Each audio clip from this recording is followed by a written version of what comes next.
గౌరవ శాసనసభ్యులు ఈరోజు చాలా రోజుల తర్వాత మళ్ళీ తెలుగుదేశం పార్టీ జెండాను ఎగరేసినటువంటి బ్రహ్మానందరెడ్డి గారు గౌరవనీయులు అందరితో సఖ్యతగా ఉండి ఈ ప్రాంత అభివృద్ధి ధ్యేయంగా పనిచేస్తున్నటువంటి గౌరవ పార్లమెంట్ సభ్యులు కృష్ణదేవరాయలు గారు,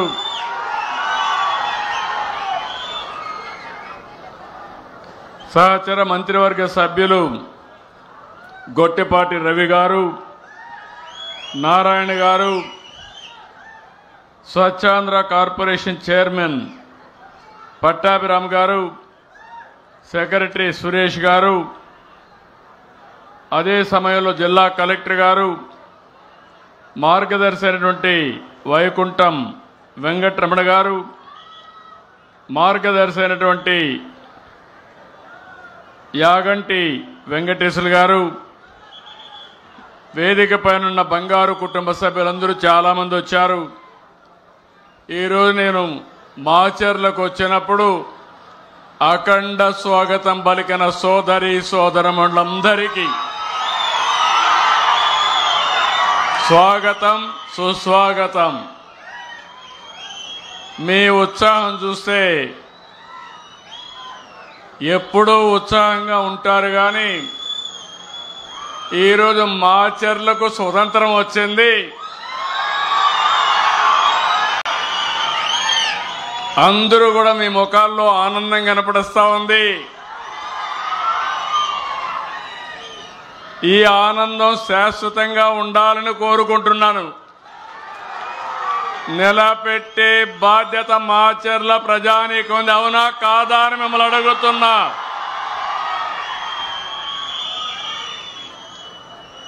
ఎనభై 84 నుంచి చూస్తున్నాను. ఆ రోజు ఎక్కడో రాజీవ్ గాంధీని హత్య చేస్తే మాచర్లలో ఉండే రౌడీలు, ముఠా నాయకులు ఇక్కడ ప్రజల ఆస్తుల్ని విధ్వంసం చేశారు, అవునా కాదా అని మిమ్మల్ని అడుగుతున్నా. ఈ మాచర్లలో ఇటీవల కాలంలో ప్రజాస్వామ్యం లేదు, ఎన్నికలు లేవు. వీళ్ళు ఎట్ట తయారంటే చరిత్రలో కొంతమంది డిక్టేటర్లు ఉంటారు, వారికి ఏ గతి అయిందో ఇక్కడ కూడా మీ ప్రవర్తన మార్చుకోకపోతే మిమ్మల్ని ప్రజాస్వామ్యం క్షమించదని మరొక్కసారి హెచ్చరిస్తున్నా. ఇన్ని సంవత్సరాల అనుభవం ఉండే నేను ఆత్మకూరులో బాధితులు తీసుకురావాలంటే ఇక్కడికి తీసుకురాలేక విజయవాడలో క్యాంపు పెట్టి, గుంటూరులో క్యాంపు పెట్టి, నేను రావాలంటే మా ఇంటికి ఆ రోజు తాళ్లు కట్టి రానీయకుండా చేశారు. ఆ రోజే చెప్పా, నా ఇంటికి తాళ్లు కట్టారు కానీ మీ మెడకు ఉరి తాళ్లు వేసుకున్నారు, జాగ్రత్తగా ఉండమని అప్పుడే చెప్పాను. అదే జరిగింది. చాలా అరాచకాలు జరిగాయి. మున్సిపల్ ఎన్నికల్లో ఆ రోజు మన నాయకులు వస్తే వాళ్ళ మీద దాడి చేశారు. అందుకే నేను చెప్తున్నా, రాయలసీమలో ముఠాలు లేకుండా చేశాను. ఈ రోజు చెప్తున్నా, పల్నాడులో ఖబర్దార్ జాగ్రత్తగా ఉండండి. రౌడీజం చేసి నేరాలు ఘోరాలు చేసి, నేను 14లో ముఖ్యమంత్రి కాదు, 95లో ముఖ్యమంత్రిని. ఆ విషయమే చాలా సందర్భాల్లో చెప్పాను. మంచి కార్యక్రమాలకు రండి, ప్రజల అభిమానాన్ని పొందండి, నేరాలొద్దు, ఘోరాలు చేయొద్దండి, ప్రజలపైన దాడులు చేయొద్దండి, అవసరమైతే ప్రజల ఆస్తులకు రక్షణగా నిలబడదాం తప్ప ఒక విద్రోహ శక్తులుగా తయారు కావద్దని కోరుతున్నా. అందుకే ఈరోజు వచ్చింది, ఒక మంచి కార్యక్రమానికి వచ్చాను. స్వర్ణాంధ్ర, స్వచ్ఛాంధ్ర ఈ కార్యక్రమంలో వచ్చాను. నేను వచ్చింది మీరందరూ ఒకే గుర్తుపెట్టుకోవాలి, నేను వచ్చింది పరిశుభ్రంగా ఉండడానికి చెప్పడానికి వచ్చాను. అంటే చెత్త తీస్తేనే సరిపోదు, ఈడ మనసుల్లో మొత్తం చెత్త ఉండే వ్యక్తులను కూడా పూర్తిగా కడిగేసే తప్ప, ప్రక్షాళన చేసే తప్ప ఈ మాచర్ల బాగుపడదని మరొక్కసారి మీ అందరికీ విజ్ఞప్తి చేస్తున్నా. నేను అందుకని ఈరోజు మీరు గుర్తుపెట్టుకోండి, నేను స్వచ్ఛ ఆంధ్రప్రదేశ్ తీసుకొచ్చాను. ఇప్పటికి 12 సార్లు జిల్లాలకు వచ్చాను. గడిచిన ప్రభుత్వం 85 లక్షల మెట్రిక్ టన్నులు చెత్తంతా రోడ్డు మీద వేశారు, చెత్త మీద పన్ను వేశారు. నేను వస్తానే చెత్త మీద పన్ను తీసేసి 85 లక్షల మెట్రిక్ టన్నులు పూర్తిగా క్లీన్ చేసే బాధ్యత నేను తీసుకున్నాను.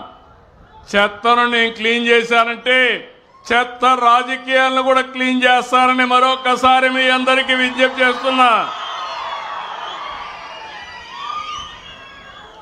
దానికి మాచర్లలో ఉండే మిమ్మల్ని మొన్న ఎన్నికల్లో చూశా. ప్రజాగ్రహం అంటే ఎట్టుంటుందో, మొన్న ఎన్నికల్లో మాచర్లలో 33,000 మెజారిటీతో గెలిపించారంటే అది మీ స్ఫూర్తి. అందుకే నేను ఈరోజు ఇంకా నాకు ఈ మాచర్లు అనగానే గుర్తొస్తాయి చంద్రయ్య. ఆ రోజు చంద్రయ్యను చూస్తే రోడ్డు మీద పండబెట్టి కత్తి తీసుకొని నువ్వు ఆనాటి నాయకుడికి జేబి కొడితే నిన్నేమి చేయమంటే నా ప్రాణం పోయినా పర్వాలేదని జై తెలుగుదేశం, జై చంద్రబాబు అని ప్రాణాలు వదిలాడు. ఒక వెనుకబడిన వర్గాల బిడ్డ. అదే సమయంలో జాలయ్య ఇక్కడ రక్షణ లేకుండా ఎక్కడికో పోయి తలదాచుకుంటే అతి కిరాతకంగా అతన్ని చంపేసే పరిస్థితికి వచ్చారు. అదే మాదిరిగా ఇప్పుడు మన మధ్య లేడు నంబూరి శేషగిరిరావు కూడా వీరోచితంగా పోరాడారు. అలాంటి ప్రజాస్వామ్య వీరులకి మరొకసారి మనస్ఫూర్తిగా వాళ్ళ సేవలు కానీ అవన్నీ తలుచుకొని శ్రద్ధాంజలి ఘటిస్తున్నానని చెప్పి కూడా నేను మీకు తెలియజేస్తున్నా. అందుకనే ఈ ప్రభుత్వం ఎవరైతే చంద్రయ్య అబ్బాయికి ఉద్యోగం ఇవ్వాలంటే మళ్ళీ క్యాబినెట్ మీటింగ్ తీసుకుపోయి నిన్ననే క్లియర్ చేశామంటే అది ఈ అవసరమైతే అసెంబ్లీలో చట్టం కూడా తీసుకురావాలి. ఈ అసెంబ్లీలో చట్టం కూడా తీసుకొచ్చి వాళ్ళ అబ్బాయికి ఉద్యోగం ఇప్పిస్తున్నామంటే ఎవరికి అన్యాయం జరిగినా ఈ ప్రభుత్వం ఉపేక్షించదు, న్యాయం చేసే వరకు అండగా ఉంటామని మరొక్కసారి మీ అందరికీ హామీ ఇస్తున్నా. 5 సంవత్సరాల్లో చాలామంది నాలాంటి నాయకుడే మాచర్లకు రావాలంటే రాలేకపోయానంటే ఇంకా చిన్న చితక పరిస్థితి ఏంటని అడుగుతున్నా. ఇప్పుడు నేను అడుగుతున్నా, ఈరోజు స్వేచ్ఛగా మాచర్లకు ఎవరైనా రావచ్చునా లేదా అని మిమ్మల్ని అడుగుతున్నాను. అది అప్పటి పరిపాలన ఇప్పటి పరిపాలనకు వ్యత్యాసం అని చెప్పి కూడా మీకు తెలియజేస్తున్నా. అందుకే ఈరోజు నేను మీ అందరికీ కొన్ని విషయాలు మీరు చూస్తే మీరు ఆశీర్వదించారు. ఈ ప్రభుత్వాన్ని గెలిపించారు. ఆ రోజు నేను, జనసేన అధినేత పవన్ కళ్యాణ్,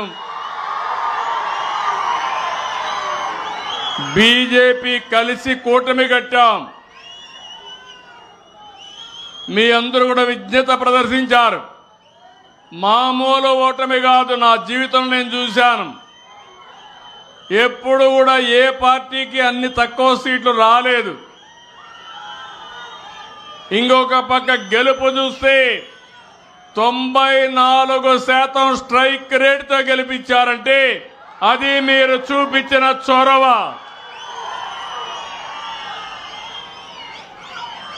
నేను ఆ రోజు చెప్పాను, అభివృద్ధి చేస్తాను, ఆదాయాన్ని పెంచుతాను, అదే సమయంలో సంక్షేమ కార్యక్రమాలు కూడా చేస్తానని చెప్పాను. సూపర్ 6 ఇచ్చాం. తమ్ముళ్ళు, ఈరోజు మా ఆడబిడ్డలు ఉన్నారు, చెప్పాలి ఏమమ్మా ఆనందంగా ఉన్నారా లేదా అని మా ఆడబిడ్డలు అడుగుతున్నా. తల్లికి వందనం. అంత మునుపు కూడా చెప్పారు, ఎంతమంది పిల్లలుంటే అంతమందికి ఇస్తామని ఒక్కరికే చెప్పి మోసం చేసి ఈరోజు తల్లికి వందనం, ఎంతమంది పిల్లలుంటే అంతమంది పిల్లలకి తల్లికి వందనం ఇచ్చినటువంటి కూటమి ఇది. మొన్నైతే కొంతమంది వచ్చి మా ఇంట్లో 7 మంది ఉన్నారు, 7 మందికి వచ్చిందంటే నేను చాలా ఆనందపడ్డానని చెప్పి కూడా నేను మీకు తెలియజేస్తున్నా. ఎందుకంటే జనాభా కూడా తగ్గిపోతా ఉంది, పిల్లల భారం అనుకుంటున్నారు. అందుకే 15,000 రూపాయలు ఇవ్వడమే కాకుండా ఆ పిల్లల పెంపకంలో ప్రభుత్వం కూడా భాగస్వామిగా ఉంటే జనాభా కూడా మెయింటైన్ అవుతుంది. ఈ విధంగా 2 రాబోయే రోజుల్లో ప్రజలే ఆస్తి, మన పిల్లలే మనకు ఆస్తి. చాలా దేశాల్లో జనాభా లేకుండా అవస్థపడుతున్నారు, మనకు మాత్రం ఇంకా పిల్లలు ఉన్నారు కానీ ఇప్పుడిప్పుడే తగ్గే స్థాయికి వచ్చింది. అందుకే 67 లక్షల మందికి ఒకేసారి 10,000 కోట్ల రూపాయలు డీబీటీ ఇచ్చిన ఏకైక కార్యక్రమం తల్లికి వందనం అని చెప్పి నేను మీకు తెలియజేస్తున్నా.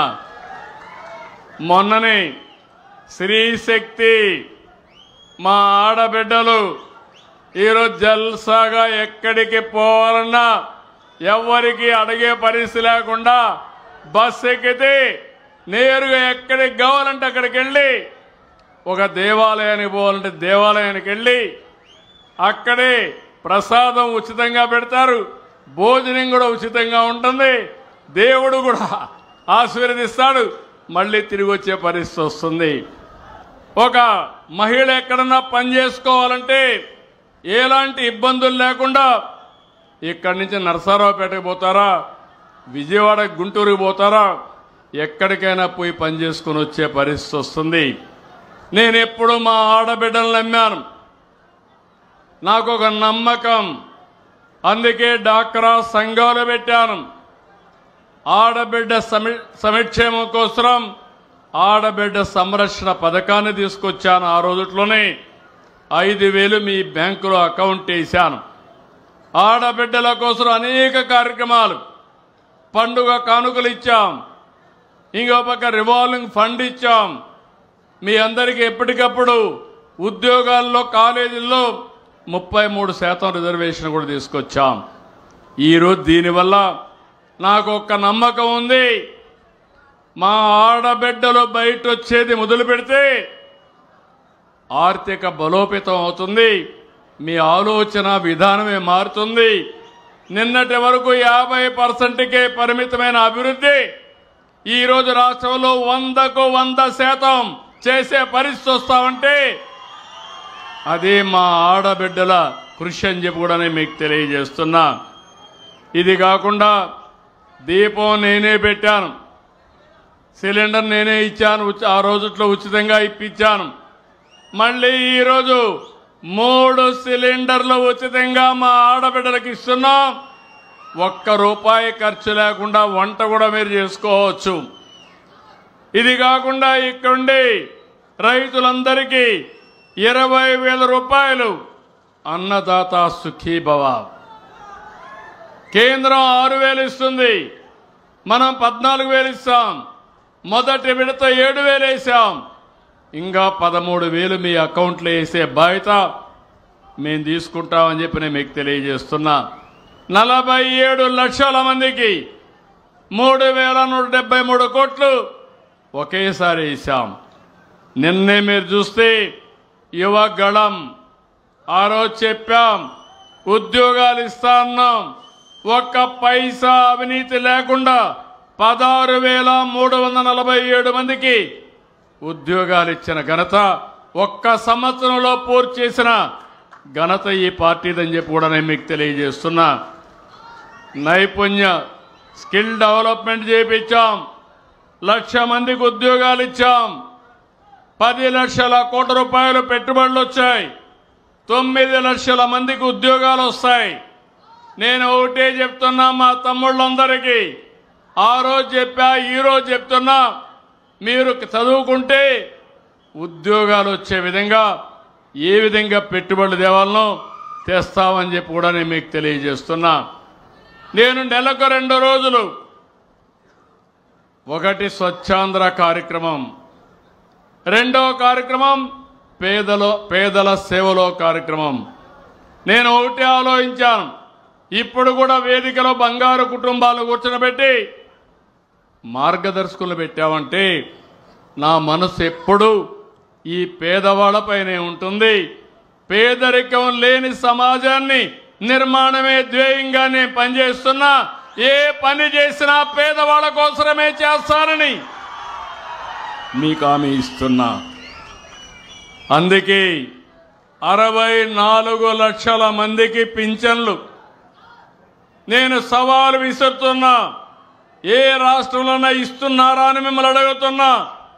4,000, 6,000, 10,000, 15,000, సంవత్సరానికి 34,000 కోట్ల రూపాయలు 64 లక్షల మందికి ఇచ్చే ఏకైక రాష్ట్రం, ఏకైక కార్యక్రమం ఎన్టీఆర్ భరోసా.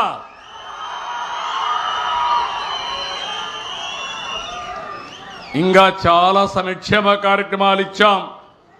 రేపు మళ్ళీ ఈ యొక్క దసరా కానుగ్గా మా ఆటో డ్రైవర్లకు కూడా 15,000 రూపాయలు ఇస్తున్నాను. ఇది కాకుండా మీరందరూ గుర్తుపెట్టుకోవాలి, ఏదో డబుల్ ఇంజన్ సర్కార్, కేంద్రంలో రాష్ట్రంలో 2 కూడా ఎన్డీఏ ప్రభుత్వాలు ఉన్నాయి. మనం ఈరోజు సూపర్ 6 సూపర్ హిట్ అయింది, అవునా కాదా అని మిమ్మల్ని అడుగుతున్నా. పేదవాళ్లకు న్యాయం జరిగింది. ఇప్పుడు కేంద్రం కూడా ముందుకొచ్చి జీఎస్టీ 2 తీసుకొచ్చారు. దీనివల్ల మీ యొక్క ఏదైనా కొనుక్కోవాలంటే ఒకప్పుడు రేట్ ఎక్కువ ఉండేది, పన్నులు బాగా తగ్గాయి. పన్నులు తగ్గి రేపు దసరాకు కానీ దీపావళికి కానీ నిజమైన దసరా, నిజమైన దీపావళి మనం చేసుకునే పరిస్థితికి వస్తాం. ఒకప్పుడు 5 రకాలు ఉండేటివి, 5, 12, 18, 28 స్లాబులు ఉండేటివి. ఇప్పుడు 2 వచ్చాయి. అన్ని ట్యాక్సులు రద్దు చేసిన ఒకటి వచ్చింది. 5, 18 2 స్లాబులు ఉంటాయి. అంటే ఈరోజు దగ్గర 99% మేర వస్తువులన్నీ 5% కానీ 0కి కానీ వస్తున్నాయి. అంటే ట్యాక్స్ లేకుండా ఉంటే, ఉదాహరణకు మీరు ఒక్కసారి గుర్తుపెట్టుకోవాలి, మొన్నటి వరకు పన్నీరు కానీ, చెన్నా కానీ, పాలు కానీ 5 రూపాయలు పన్ను ఉండేది. ఇప్పుడు 5% 0% చేశారు. ఎవరైనా పరోటా తినాలంటే 5% పన్ను ఉండేది, ఇప్పుడు అది కూడా తీసేశారు. అంటే 18% ఉండేది. బ్రెడ్కు 18%. మొన్నటికి ఇప్పటికి మీరు బ్రెడ్ తింటే ధరలో 18% తగ్గుతుంది. అంటే పేదవాడు ఎవడైనా ఆరోగ్యం బాగలేకుండా హాస్పిటల్కి పోతే పాలు బ్రెడ్ తినాలంటే ఒకటి 18% పన్ను, ఒకటి 5% పన్ను, ఈ రెండు తీసేసే పరిస్థితికి వచ్చారు. మీకు ఒకటి రెండు కాదు, కడాన పేదవాళ్ళు కానీ మధ్యతరగతి కానీ ఆటో కొనుక్కోవాలన్నా కారు కొనుక్కోవాలన్నా 9% తగ్గాయి. ఏసీ కొనుక్కోవాలంటే కూడా తగ్గించారు. ఈ విధంగా మొత్తం మీరు చూసినప్పుడు అనేక విషయాల్లో తృణధాన్యాలైతే 18 నుంచి 5%కు వచ్చాయి. అంటే రేపు రాబోయే రోజుల్లో ట్రాక్టర్లు పన్ను గణనీయంగా తగ్గించారు. ఇళ్ల నిర్మాణానికి వాడే వస్తువులపైన 5% పన్ను తగ్గించే పరిస్థితికి వచ్చారు. ఏదైతే మైక్రో ఇరిగేషన్ పైన 18 నుంచి 5%కి తీసుకొచ్చే పరిస్థితికి వచ్చారు. ఒక్క మాటలో చెప్పాలంటే ఈరోజు పన్నుల భారం తగ్గింది, ధరలు తగ్గుతాయి, వినియోగ శక్తి పెరిగిందని చెప్పి కూడా నేను మీ అందరికీ తెలియజేస్తున్నా. పేదవాళ్ళందరికీ ఒకటే విజ్ఞప్తి, నేను కూడా ఒక్క నెల ప్రజల్లో చైతన్యం కోసం ఈ ట్యాక్స్ వివరాలన్నీ మీకు చెప్తాం. మీరు కూడా ఇది ఉపయోగించుకోవాలి. ఇక్కడే మళ్ళీ ఒకసారి మీ అందరినీ కోరుతున్నాను, ఏదో ట్యాక్స్లు తగ్గాయి కాబట్టి పర్వాలేదని కాకుండా ఈ ట్యాక్స్ మీరు బెనిఫిట్ ఉపయోగించుకోవాలి. అదే సమయంలో శాశ్వతంగా పేదరికంలో ఉండాలన్న ఆలోచన మానాలి. నేను గర్వపడుతున్నా, నా కుడి పక్కన కూర్చున్న మేరీ, ఆవిడ కష్టార్జితం భర్త కూడా లేడు. ఆవిడ నేను అడిగాను, నీ పిల్లలు ఏం చేస్తారో తల్లి అని అడిగా. ఆవిడ ఒకటి చెప్పింది, నా బిడ్డ మగ బిడ్డ BE చేశాడు, ఆడబిడ్డను MBA చేయించారంటే నాకంటే గర్వపడేవాడు ఆనందపడేవాళ్ళు వేరే వాళ్ళు ఉండరని చెప్పి మళ్ళీ విజ్ఞప్తి చేస్తున్నా. ఆ తల్లి నిస్సహాయరాలు కాదు, స్వయం కృషి, పట్టుదల, విజన్, డబ్బులుండే పిల్లవాళ్ళే చదివేది కాదు, నా పిల్లవాళ్ళు కూడా చదివిస్తానని చదివించి బ్రహ్మాండంగా జీవితాల్ని తీర్చిదిద్దంటే ఈ మేరీ మనందరికీ ఆదర్శం అని చెప్పి కూడా నేను మీకు తెలియజేస్తాను. గట్టిగా చప్పట్లు కొట్టి అభినందించండి. ఇంకో పక్క రమణ గారు ఉన్నారు, రమణ గారు ఉన్నారు. ఆవిడ కూతురు ఇక్కడే ఉంది, డిగ్రీ చేపిస్తా ఉంది. నేను గర్వపడుతున్నా, ఇది స్ఫూర్తి. అందుకే నేను P4 పెట్టి పిల్లల్ని బాగా చదివిస్తే మీ జీవితాలు బాగుపడతాయనే ఉద్దేశంతో నేను ఈ కార్యక్రమానికి శ్రీకారం చుట్టాను. మీరందరూ గుర్తుపెట్టుకోవాల్సిన అవసరం ఉంది. వాళ్ళిద్దరిని కూడా గట్టిగా చప్పట్లు కొట్టి అభినందించండి. అది స్ఫూర్తి. ఒకప్పుడు నేను ఒక మాట చెప్పాను, మీ పిల్లల్ని బాగా చదివించండి, ఐటీ చదివించండి. పైకి వస్తారంటే గ్రామాల్లో ఉండే తల్లిదండ్రులు దగ్గరుండే టౌన్కి వచ్చి అక్కడ ఇల్లు పెట్టుకొని పిల్లలు చదివించారు. దాంతో ఈరోజు మీరు చూస్తే ఆ రోజు చదివించిన పిల్లలు ఐటీలో బ్రహ్మాండంగా రాణించి హైదరాబాదుకు, బెంగళూరు లాంటి సిటీలకు వెళ్ళి అక్కడి నుంచి విదేశాలకు వెళ్ళారు. ఈరోజు ప్రపంచంలో ఏ దేశానికైనా వెళ్ళండి, ఒక పాష్ లొకాలిటీకి వెళ్ళండి, అక్కడ పెద్ద పెద్ద ఇళ్ళు చూసి గట్టిగానే మీరు తెలుగులో మాట్లాడితే 100 మంది తెలుగు వాళ్ళు బయట వస్తారు అక్కడ. అది ఆ రోజు నేను చూపించిన స్ఫూర్తి అని మరొక్కసారి మిమ్మల్ని అందరినీ కోరుతున్నా. కొంతమంది మాటలు చెప్తా ఉంటారు, చెత్త కబుర్లు చెప్తా ఉంటారు, ఏమీ చేసిన చరిత్ర ఉండదు. చరిత్ర రాయాలన్నా, చరిత్ర తిరగా రాయాలన్నా ఏ తమ్ముళ్ళు మీరు కూడా ఒకటి ఆలోచించాలి. మళ్ళీ అటు ఇటు అడ్డదారి చూడొద్దండి. నేను అందుకే ఒకే మాట చెప్పాను, మనకు వైకుంఠపాళి వద్దు. నేను పైకి ఎక్కిపోవడం, మళ్ళా వేరే వాళ్ళు కిందికి లాగడం, మళ్ళా మిమ్మల్ని అందరినీ పైకి తీసుకురావడానికి ప్రయత్నం చేయడానికి నా జీవితం సగం సరిపోయింది.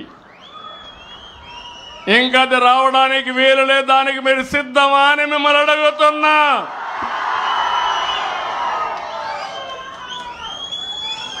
నా లక్ష్యం ఒకటే, అందరికీ ఆదాయం పెరగాలి.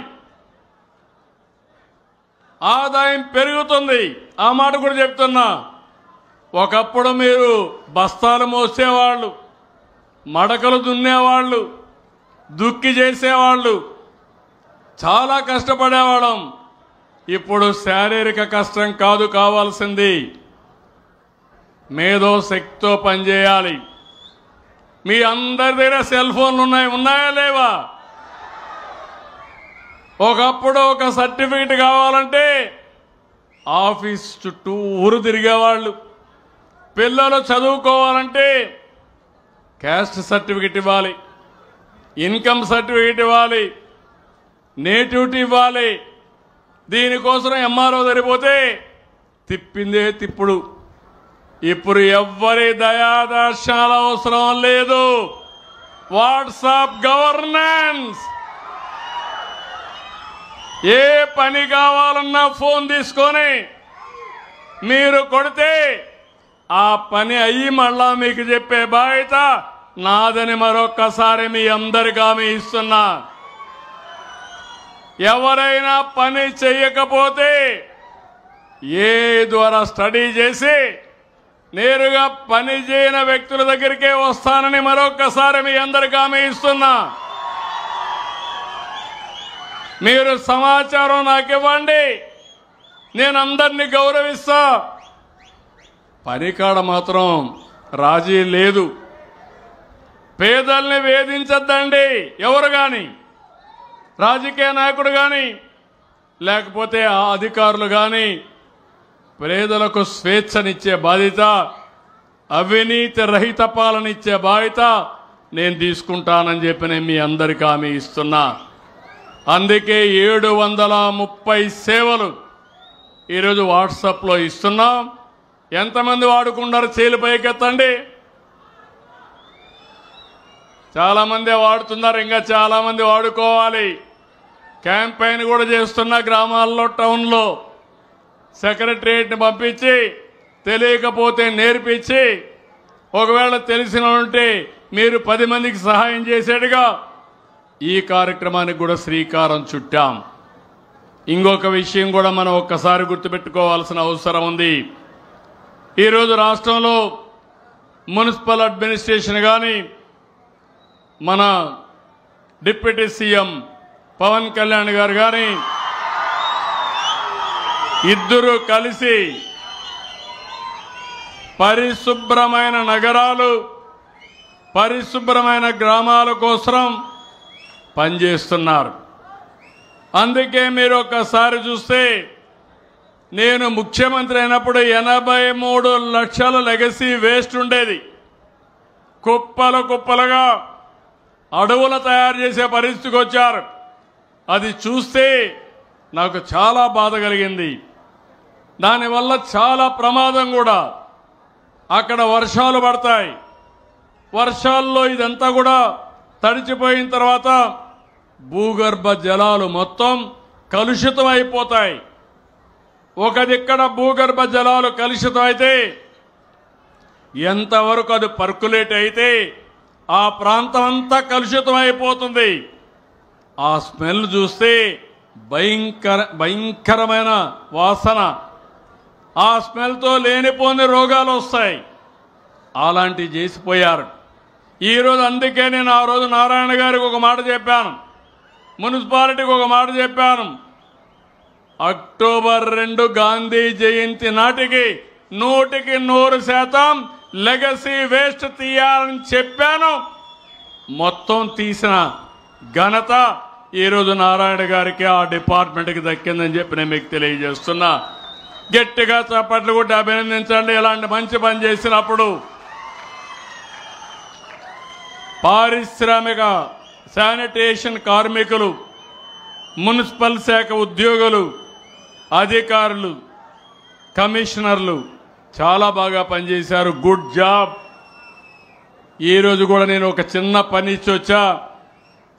ఇక్కడే ఒక యాదవ కాలనీ ఉంది. మొత్తం ఇంట్లో పేడంతా తీసుకొచ్చి రోడ్డు మీద వేశారు. చాలా చెత్తగా ఉంది. నేను అడిగా, ఎట్లున్నారు మీరంటే, అలవాటు అయిపోయిందంటే 30 ఏళ్ళ నుంచి ఉంది, అట్లా ఉండిపోయాం సార్ అంటే. ఇప్పుడు ఏంటంటే, కాదు, మీరు చేసే పని మాకు నచ్చింది, మేము ఇంటికి ఒక మనిషి వచ్చాం, మీరు 4 గంటలు టైం ఇవ్వండి, ఈ చెత్తంతా క్లీన్ చేసి ఇక్కడ చెట్లు పెడతామని చెప్పే పరిస్థితికి వచ్చారంటే ఇప్పుడు ఇది అవుతాను. అక్కడికి వెళ్తున్నా. ఎక్కడికక్కడ ఇలాంటి చెత్తంతా క్లీన్ చేసి పరిశుభ్రమైన వాతావరణాన్ని మనం క్రియేట్ చేసుకోవాల్సిన అవసరం ఉంది. ఈరోజే నేను చూశాను, ఈ చెత్త నుంచి పెద్ద ఎత్తున సంపద సృష్టించే అవకాశం ఉంది. రేపు ఎల్లుండో మీ ఇంటికి కొన్ని వాహనాలు వస్తాయి. మీ చెత్తంతా ఇస్తే దానికి వస్తువులు మీకు తిరిగి ఇస్తామని చెప్పి కూడా నేను మీకు తెలియజేస్తున్నా. కాబట్టి మీరు ఏది పారేయకుండా చిన్న చిన్నవన్నీ ఉంటే అది ఎలక్ట్రానిక్ వేస్ట్ కానీ ప్లాస్టిక్ డబ్బాలు కానీ అన్నీ అక్కడ పెట్టండి. ఒకప్పుడు నేను చిన్నప్పుడు చూసేవాడిని, పాత వస్తువుల కోసం కొంతమంది వచ్చేవాళ్ళు. అవునా కాదా అని మిమ్మల్ని అడుగుతున్నా. ఇప్పుడు గవర్నమెంటే ముందుకు వచ్చి మీ పాత వస్తువులు తీసుకొని మీకేం కావాలనో అవన్నీ ఇచ్చే ఏర్పాట్లు చేస్తున్నామని చెప్పి కూడా నేను మీకు తెలియజేస్తున్నా. ఒక్క నెలలో 100 వాహనాలు పెడుతున్నాం. ఆ తర్వాత ఎన్ని వాహనాలు కావాలో అన్ని పెట్టి మీరు వాడిన వస్తువుల్ని, పనికిరాని వస్తువులు తీసుకొని మీరు వాడకానికి పనికొచ్చే వస్తువులు మీకు అందజేసే బాధ్యత నాదని మరొక్కసారి మీ అందరికీ హామీ ఇస్తున్నా. ఇలాంటి వినూత్నమైన కార్యక్రమాలతో ముందుకు పోతున్నాం. చెత్త నుంచి కరెంటు తీస్తున్నాం. అదే మరి చెత్త నుంచి కాంపోస్ట్ తీస్తున్నాం. అదే మరి కొన్ని వస్తువులు రీసైక్లింగ్ పంపిస్తున్నాం. దీనివల్ల సర్క్యులర్ ఎకానమీ బాగుపడుతుంది. విశాఖ, గుంటూరులో వేస్ట్ ఎనర్జీ ప్లాంట్స్ ఉన్నాయి. తొందరలోనే రాజమండ్రి, నెల్లూరు, కడప, కర్నూలులో కొత్త ప్లాంట్స్ వస్తాయి. అదే సమయంలో ప్లాస్టిక్ ఫ్రీ ఏపీగా తయారు చేస్తాం. అక్టోబర్ 2కి మున్సిపాలిటీలు, జూన్ 26కి రాష్ట్రాన్ని మొత్తం ప్లాస్టిక్ ఫ్రీ రాష్ట్రంగా చేస్తామని చెప్పి కూడా నేను మీకు తెలియజేస్తున్నా. ఈ నెలలో నేను ఒకటే మిమ్మల్ని అందరినీ కోరుతున్నాను. మనమందరం మనుషులం, మనకందరికీ ఆక్సిజన్ అవసరం, మంచి గాలి అవసరం. కానీ రాను రాను మనందరం కూడా మెకానికల్ అయిపోయాం, బిజీ అయిపోయాం. ఏం చేస్తామో తెలియదు కానీ బిజీ మాత్రం బిజీ. దానివల్ల టైం అంతా వేస్ట్ అవుతా ఉంది. గంటల తరబడి మీ సెల్ ఫోన్ చూస్తారు కానీ ఒక చెట్టు పెట్టడానికి మాత్రం ప్రయత్నం చేయరు. ఈ సెల్ ఫోన్ చూస్తే ఒకసారికి పర్వాలేదు కానీ అదే పనిగా చూస్తే మీ మైండ్ ఖరాబ్ అయిపోయి మనం పిచ్చి పట్టే పరిస్థితికి వస్తాం. ఏదైనా సద్వినియోగం చేసుకోవాలి. ఇప్పుడు రాను రాను నాకు పెద్ద సమస్య రాబోయే రోజుల్లో, అన్ని సమస్యలు ఒక ఎత్తు అయితే మీ ఆరోగ్యానికి హాస్పిటల్ పోతే మందులు ఇవ్వగలుగుతారు. కానీ ఈరోజు మెంటల్ సిక్నెస్ వస్తూ ఉంది. అంటే చాలామంది, కొంతమందికి పుట్టుకతో వస్తుంది, కొంతమందికి ఇలాంటి టెన్షన్ పెట్టుకొని టెన్షన్లో ఏదంటే చేసే పరిస్థితికి వస్తారు. దీనివల్ల కూడా పెద్ద ఎత్తున సమస్యలు రాబోతున్నాయి. ఆధునిక యుగంలో ఈ సెల్ ఫోన్ కూడా పెద్ద స్ట్రెస్ ఉంటుంది. అందుకే నేను ఇంకొక మాట చెప్పాను. మొన్నే మీరు చూశారు, యోగా డే అన్నాం. 30 రోజులు అన్ని ఊర్లో మీ అందరికీ ప్రమోట్ చేశాం. ప్రపంచంలో గిన్నీస్ రికార్డు వచ్చింది. 3,20,000 మంది విశాఖపట్నంలో తెల్లవారితో 5 గంటలకు వచ్చి యోగా చేశారంటే అది ఈ ప్రభుత్వం ప్రమోట్ చేసిన విధానం అని మరొకసారి మీ అందరికీ విజ్ఞప్తి చేస్తున్నా. యోగాకు ₹1 ఖర్చు లేదు, కానీ మన ఆరోగ్యం స్ట్రెస్ బరస్ట్ ఇది అవుతుంది. ఎప్పటికప్పుడు మనందరికీ కూడా గుర్తుపెట్టుకోవాలి. తొందరలోనే నేను ఒక సంజీవని ప్రాజెక్టును ప్రారంభిస్తున్నాను. యూనివర్సల్ హెల్త్ తీసుకొస్తాను. ఆ యూనివర్సల్ హెల్త్ లో చిన్న పెద్ద తేడా లేకుండా, ధనిక పేద తేడా లేకుండా అందరికీ ₹2.5 లక్షల ఇన్సూరెన్స్ చేయించే బాధ్యత మేము తీసుకుంటాం. ఆ తర్వాత పేదవాళ్ళందరికీ ఎన్టీఆర్ వైద్య సేవ కింద 25 లక్షల వరకు డబ్బులు ఇచ్చే బాధ్యత కూడా తీసుకుంటాం. అట్లని చెప్పి అందరూ అనారోగ్యం పాలైతే మీ వల్ల మీ ఇంటికి కూడా నష్టం, సమాజానికి కూడా నష్టం. అందుకే నేను సంజీవని ప్రాజెక్టు తీసుకొస్తున్నాను. సంజీవని ప్రాజెక్టు జ్ఞాపకం ఉందా? తమ్ముళ్ళు దించిన మళ్ళీ తీసుకుంటాం. మళ్ళా సంజీవని ప్రాజెక్టు జ్ఞాపకం ఉందా మీ అందరికీ? లక్ష్మణుడిని కాపాడుకున్నారు యుద్ధంలో.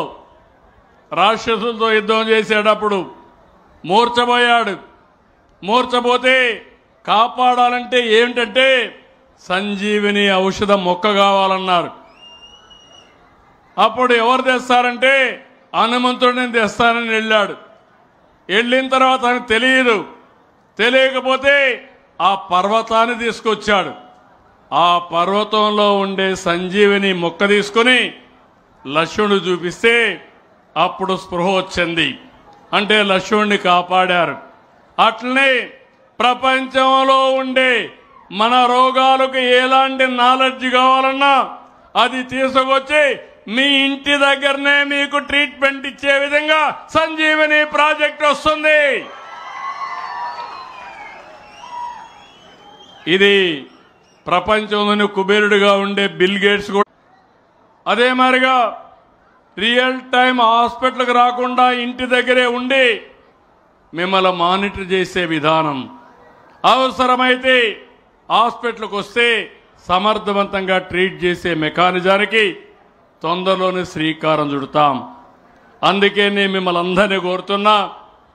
ఈరోజు ఇంకో పక్క మీరు గుర్తుపెట్టుకోవాలి, స్వచ్ఛ ఆంధ్రప్రదేశ్ అంటే రోడ్లు క్లీన్గా ఉండడమే కాదు, పరిసరాలు శుభ్రంగా ఉండడమే కాదు, మురికి కాలువలో ఉండే మురుగునీరు ట్రీట్మెంట్ చేయడమే కాదు, ఎక్కడికక్కడ గ్రీన్గా ఉండాలి, చెట్లు పెట్టాలి. ఆ విధంగా నేను ఒకటే ఆలోచిస్తున్నాను. 2047కు ఆంధ్రప్రదేశ్లో 50% గ్రీన్ కవర్ ఉండాలి. ఈరోజు చెట్లు లేకుండా పోయినాయి, కానీ ఇటీవల పెడుతూ వస్తున్నాం. ఇప్పటికి 31% గ్రీన్ కవర్ ఉంది. ఈ సంవత్సరం నుంచి ప్రతి సంవత్సరానికి ఒక చెట్లు పెట్టే కార్యక్రమానికి ముందుకిచ్చి రాబోయే 4-5 సంవత్సరాల్లో 37% పోతాం. నేను ఇక్కడి నుంచి మిమ్మల్ని అందరినీ కోరుతున్నాను, ప్రతి ఒక్క ఇంటిలో ప్రతి ఒక్క మనిషి ఒక చెట్టు పెట్టాలి. ఇది మన బాధ్యత. చెట్టు పెట్టకపోతే మీకు గాలి పీల్చే హక్కే లేదు. గాలి పీల్చకపోతే ఏమవుతారు మీరు? ఏమవుతారు? కాబట్టి స్వచ్ఛమైన గాలి కావాలంటే చెట్టు పెట్టే బాధ్యత మనందరిది అని చెప్పి నేను మీకు తెలియజేస్తున్నా. రేపు రాబోయే రోజుల్లో 17 నుంచి అక్టోబర్ 2 వరకు స్వచ్ఛతా హీ సేవా కార్యక్రమం స్టార్ట్ అవుతుంది. క్లీన్నెస్ మీద పెద్ద ఎత్తున ఒక ఉద్యమం చేస్తున్నాం. దీనిపైన మీరు చూస్తే మిత్ర సురక్షిత శిబిరాలు ఇవన్నీ కూడా పెట్టి పారిశుద్ధ కార్మికులకైతే 1 కోటి వరకు ఇన్సూరెన్స్ కూడా క్రియేట్ చేసే పరిస్థితికి వచ్చాం.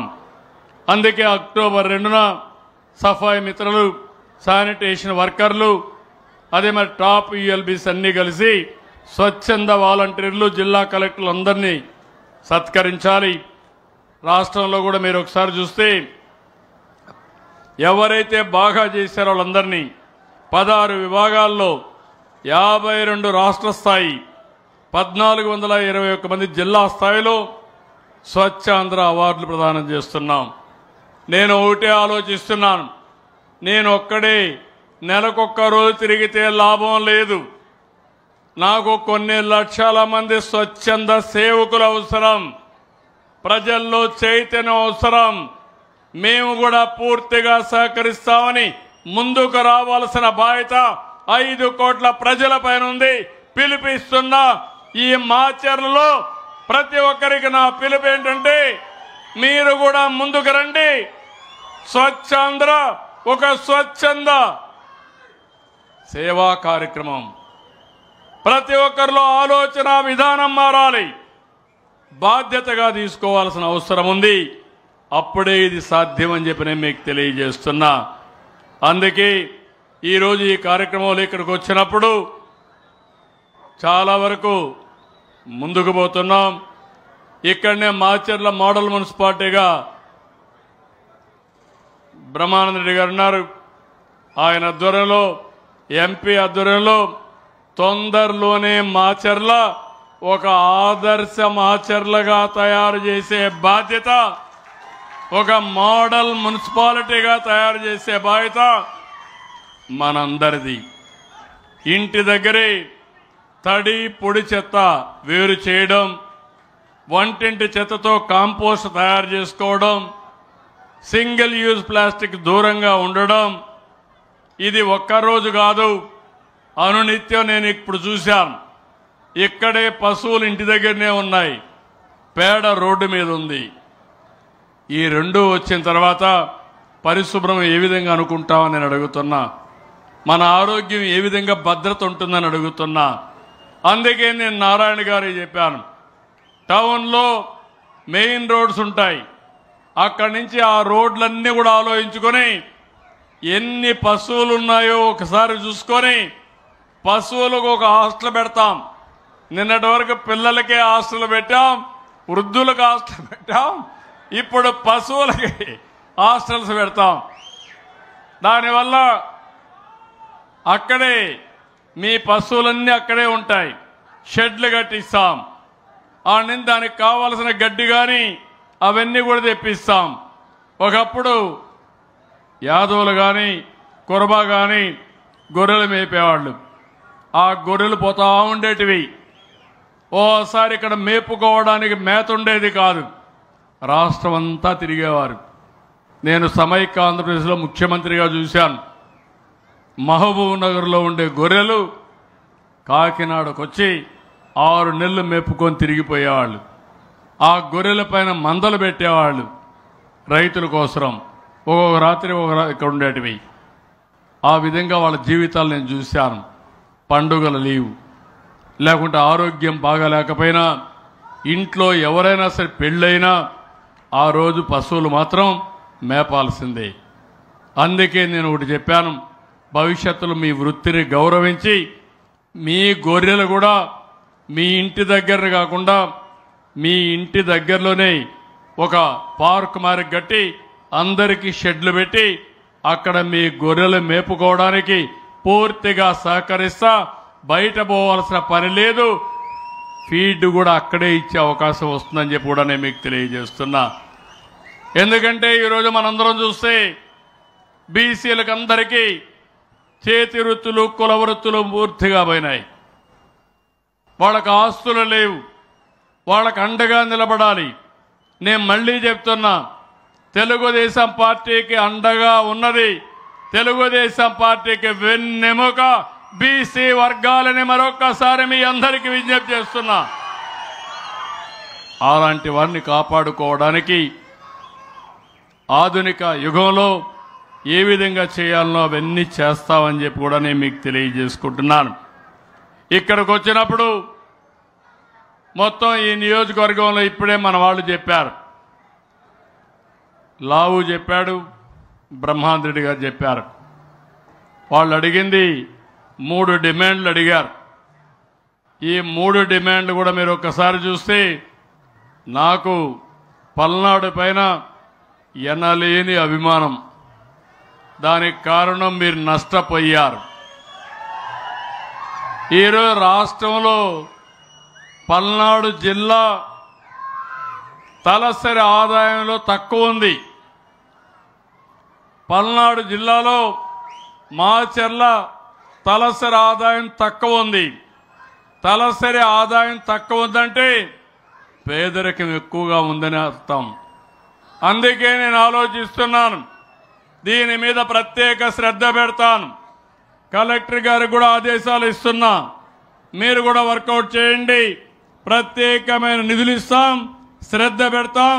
అన్ని ప్రాంతాలతో సమానంగా మాచర్ల పల్నాడుని అభివృద్ధి చేసే బాధ్యత ఈ ప్రభుత్వం తీసుకుంటాం. మీరు కూడా గుర్తుపెట్టుకోవాల్సింది, ఇక్కడ 2 కార్యక్రమాలు, జేజేఎం జల్ జీవన్ మిషన్, దీని ద్వారా మొత్తం మాచర్ల గురజాల ప్రతి ఇంటికి నీళ్లు ఇచ్చే బాధ్యత 3 ఏళ్లలో పూర్తి చేసే బాధ్యత నాదని మరొకసారి హామీ ఇస్తున్నా. 2 మాచర్ల టౌన్కి నీళ్ళిచ్చే బాధ్యత, ఏదైతే అమృతలో పూర్తిగా నీళ్ళిచ్చి మాచర్లని ఎక్కడ కూడా నీళ్ల సమస్య లేకుండా చేసే బాధ్యత ఈ ప్రభుత్వం తీసుకుంటామని చెప్పి నేను మీకు తెలియజేస్తున్నా. ఇది కాకుండా 3వది పల్నాడు జీవనాడి వరికపుడి సెల 60 సంవత్సరాల స్వప్నం, చిరకాల కోరిక, 6 డికేడ్స్ కోరిక కాబట్టి దాన్ని సఫలీకృతం చేసే బాధ్యత, సాధించే బాధ్యత నాదని మరొకసారి మీ అందరికీ హామీ ఇస్తున్నా.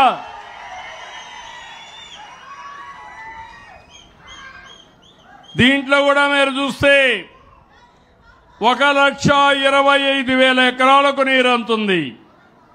1,00,000 మందికి త్రాగునీరిచ్చే అవకాశం ఉంటుంది.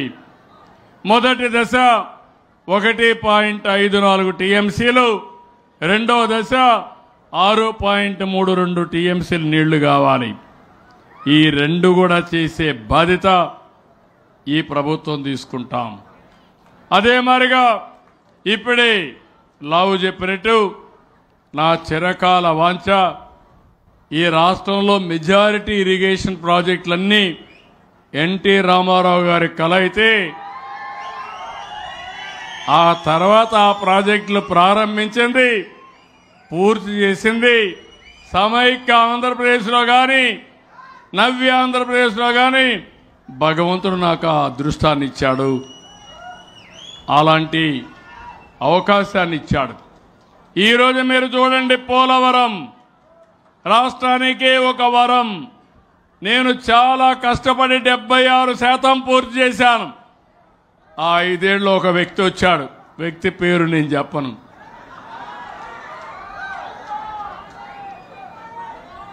ప్రజావేదికతో విధ్వంసంతో ప్రారంభించి రాష్ట్రానికి వరమైనటువంటి పోలవరాన్ని కూడా విధ్వంసం చేసే పరిస్థితికి వచ్చాడు. డయాఫామ్ వాళ్ళు కొట్టుకోబోయే పరిస్థితి వచ్చింది. నేనుంటే 2020కి నీళ్లు ఇచ్చేవాళ్ళం. ఇప్పుడు మళ్ళీ నేను వచ్చిన తర్వాత 400 కోట్లు పెట్టి గోదావరి పాలైపోతే ఇప్పుడు 1000 కోట్లు పెట్టి మళ్ళా దాన్ని పూర్తి చేసి 2027కి జాతికి అంకితం చేసే బాధ్యత ఈ ప్రభుత్వం తీసుకున్నాం. కేంద్రం కూడా పూర్తిగా సహకరించింది. అదైన తర్వాత ఆలోచిస్తున్నాను, ఏ రాష్ట్రానికి లేనటువంటి అవకాశం మనకు ఒకటి ఉంది. వంశధార శ్రీకాకుళం మధ్యలో చిన్న చిన్న నదులు వాగులన్నీ ఉంటాయి. గోదావరి జిల్లాలు, కృష్ణ ఇక్కడ పారుతూ మీ దగ్గర కూడా నాగార్జున సాగర్ ఉంది, కానీ మాచర్లకు మాత్రం నీళ్లు లేవు. పక్కనే నాగార్జున సాగర్. ఇక్కడి నుంచి రాయలసీమకు పోతే పెన్నా నది ఎండిపోయే పరిస్థితికి వచ్చింది. మళ్ళీ అన్ని నదుల్ని జీవనదులుగా చేసే బాధ్యత మన రాష్ట్రంలో ప్రతి ఒక్క ఎకరాకు నీళ్లు ఇచ్చే బాధ్యత, అన్ని నదుల్ని అనుసంధానం చేసే బాధ్యత ఈ ప్రభుత్వం తీసుకుంటాం. ఇప్పటికే గోదావరి కృష్ణా కలిపాం. తొందరలో గోదావరి వంశధార కలుపుతాం. అక్కడి నుంచి నేరుగా కృష్ణా నుంచి మళ్ళీ నీళ్లు తీసుకొచ్చి కృష్ణదేవరాయలు గారు చెప్పినట్టు నాగార్జున సాగర్ కుడి కాలువకు కూడా నీళ్లు పడేస్తాం. ఇప్పటి వరకు కృష్ణా డెల్టాకే ఇచ్చాం. కుడి కాలువకు నీళ్లు ఇస్తే ఇంకా చివరి భూములకు కూడా సమస్య లేదు. ఈ సంవత్సరం ప్రస్తుతానికి 94% మేజర్ మీడియం ఇరిగేషన్ ప్రాజెక్టులో జల కళ కనపడుస్తా ఉందంటే అది ఈ ప్రభుత్వానికి ఉండే దూరదృష్టి అని చెప్పి నేను మీ అందరికీ విజ్ఞప్తి చేస్తున్నా. కాబట్టి ఈ 3 పనులు కూడా చేస్తాం. ఈ 3 పనుల వల్ల ఈ ప్రాంతంలో ఎలాంటి ఇబ్బంది లేకుండా ఒక పక్క వరికపుడి సెల, ఇంకో పక్క నీళ్లు నాగార్జున సాగర్కు వచ్చే విధంగా, ఇంకో పక్క ఏదైతే జేజేఎంలో ఇంటింటికి కొళాయి ఇచ్చే బాధ్యత, అమృతలో పట్టణం నీళ్లు ఇచ్చే బాధ్యత, కొళాయిలు పెట్టే బాధ్యత, ఇంటింటికి ఇచ్చే బాధ్యత తీసుకుంటాం. అదే మరి ఇంకోటి అడిగారు, ఏవైతే మిరప బోర్డు కావాలన్నారు. నేను తప్పకుండా ప్రయత్నం చేస్తాను. కానీ అది వచ్చే వరకు ఇంట్లో కూర్చుంటామని మీరు మాత్రం యూరియా వేసి మిరప పండిస్తే కొనేవాళ్ళు లేరు. ఒకప్పుడు టెస్టింగ్ ఉండేది కాదు. ఏదో మనం పంపిస్తే కొన్ని సందర్భాల్లో పొగాకులో కూడా ఏ విధంగా మోసాలు జరిగాయో మనం చూసాం గత చరిత్ర. ఇప్పుడంతా టెక్నాలజీ వచ్చేసింది. అందరూ కూడా టెస్ట్ చేస్తున్నారు. టెస్ట్ చేసి పెస్టిసైడ్స్ ఎక్కువ ఉంటే, ఫెర్టిలైజర్స్ ఎక్కువ ఉంటే రిజెక్ట్ చేసి పంపించేస్తున్నారు. మీరు పండించిన పంట గంగపాలయ్యే పరిస్థితి వస్తుంది. నేను నిన్న మొన్న చూశాను, యూరియా వేయాలంటున్నారు. దేనికోసం అడుగుతున్నా, నేను ఒకటే ఆలోచిస్తున్నా, రైతులందరికీ విజ్ఞప్తి చేస్తున్నా, యూరియా ఊరికే వస్తుందని ఎక్కువ వేస్తే దానివల్ల అనర్థాలు ఇంకా ఎక్కువ ఉంటాయి. ఈరోజు పంజాబ్ ఉంది. ప్రతిరోజు ఒకప్పుడు దేశానికి అన్నం పెట్టారు. ఈరోజు వాళ్ళు పండించిన పంటలు తిని ఎవ్రీ డే 2 ట్రైన్లు ఢిల్లీకి వెళ్తున్నాయి. ఆ 2 ట్రైన్లు కూడా క్యాన్సర్ పేషెంట్లతో వెళ్లే పరిస్థితికి వచ్చారు ట్రీట్మెంట్ కోసం. మన ఆరోగ్యం ముఖ్యం. అందుకే నేను ఒక మాట చెప్పాను, మనిషి ఆరోగ్యానికి పౌష్టికాహారం ముఖ్యం. భూమి ఆరోగ్యానికి న్యూట్రియంట్స్ అవసరం. ఈ విషయం మీరు గుర్తుపెట్టుకోవాలి. ఈరోజు మనం న్యూట్రియంట్స్ పైన ఆధారపడడం లేదు. మనిషికి ఎట్లయితే స్టీరాయిడ్స్ ఇస్తామో భూమికి కూడా స్టీరాయిడ్స్ ఇస్తున్నాం. ఆ స్టీరాయిడ్సే యూరియా, ఆ స్టీరాయిడ్సే కెమికల్ ఫెర్టిలైజర్స్. నేను చిన్నప్పుడు చూశాను, మా తల్లిదండ్రులు వ్యవసాయానికి మాత్రం అమ్మకానికి ఒక పంట, ఇంటికి ఒక పంట వేసేవాళ్ళు. ఇంటికేసే పంటకు మాత్రం ఎరువులు వేసేవాళ్ళు కాదు. వేపాకు తీసుకొని వేప నీరు అవన్నీ కొట్టేవాళ్ళు. అంటే శాస్త్రీయంగా చేసేవాళ్ళు. ఈరోజు మనందరం మారిపోతున్నాం. ప్రపంచంలో కూడా తెలివితేటలు మారిపోయినాయి. శాస్త్ర పరిజ్ఞానం మారింది. టెస్టులు చేస్తున్నారు. టెస్టులు చేస్తే దీంట్లో కానీ రెసిడ్యూ ఉంటే రిజెక్ట్ చేసేస్తున్నారు, లేకుంటే ధర కూడా ఇవ్వడంలా. అందుకే రైతాంగంలో ఒక స్ఫూర్తి రావాలి, ఒక చైతన్యం రావాలి. తప్పకుండా నేను మిరప బోర్డు కోసం ట్రై చేస్తాను. అదే సమయంలో మనము పండించే పంట ప్రకృతి సేద్యం కూడా, అందుకే నేను తీసుకొచ్చా దూరదృష్టితో ఆలోచించి. ఈరోజు ప్రకృతి సేద్యం బాగా పికప్ అవుతా ఉంది. టెక్నాలజీ వచ్చింది, డ్రోన్లు వచ్చాయి. డ్రోన్లు కానీ సెటిలైట్ కానీ ఇవన్నీ ఉపయోగించుకోగలిగితే చాలా వరకు వ్యవసాయాన్ని కూడా లాభసాటిగా చేసుకునే పరిస్థితి వస్తుంది. ఇక్కడికి వచ్చినప్పుడు ఎమ్మెల్యే గారు అడిగినట్టు ఈ నియోజకవర్గ మున్సిపాలిటీ అభివృద్ధికి 50 కోట్ల రూపాయలు అదనంగా అమృత కాకుండా డబ్బులు ఇచ్చే బాధ్యత నేను తీసుకుంటానని చెప్పి నేను మీకు తెలియజేస్తున్నా. ఇంకో పక్క 100 పడకల ఆసుపత్రి కావాలన్నారు, అది కూడా శాంక్షన్ చేస్తాం. ప్రతి నియోజకవర్గానికి ఒక 100 పడకల ఆసుపత్రి ఇవ్వాలనుకుంటున్నాం. అది ఏ విధంగా పెట్టాలనో తొందరలోనే ఫైనలైజ్ చేస్తామని చెప్పి కూడా నేను మీకు తెలియజేస్తున్నా. ఇంకో పక్కన పల్నాడు ఉత్సవాల్ని జిల్లా కలెక్టర్గా ఆదేశాలు ఇస్తున్నా. ప్రభుత్వం పూర్తిగా సహకరిస్తాం. టూరిజానికి ప్రాధాన్యత ఇస్తున్నాం.